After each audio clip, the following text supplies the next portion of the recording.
భారత్ కెనడాల మధ్య వివాదానికి కారణమైంది నిజ్జర్ హత్య.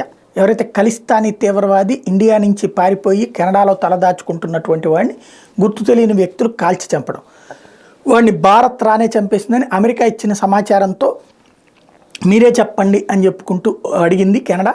దాని మీద చాలా వివాదమైంది. కెనడా ప్రధానమంత్రిని మోడీ ఓ రకంగా పరోక్షంగా బాయ్కాట్ చేసినటువంటి పరిస్థితి. అలాంటి నిజ్జర్ వ్యవహారానికి సంబంధించి ఆ తర్వాత ఇద్దరు వ్యక్తులు కాల్చి చంపారు అన్నటువంటి విషయం తేలింది. ఆ సీసీటీవీ ఫుటేజ్ కూడా తేలింది.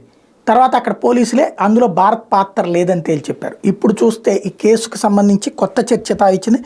భారత్ కెనడాల మధ్య దౌత్యపరమైన విభేదాలకు దారితీసిన ఖలిస్తానీ ఉగ్రవాది హర్దీప్ సింగ్ నిజ్జర్ హత్య ఘటనలో కీలక పరిణామం చోటు చేసుకుంది. నిజ్జర్ హత్యకు సంబంధించిన దృశ్యాలు 9 నెలల తర్వాత తాజాగా వెలుగులోకి వచ్చాయి.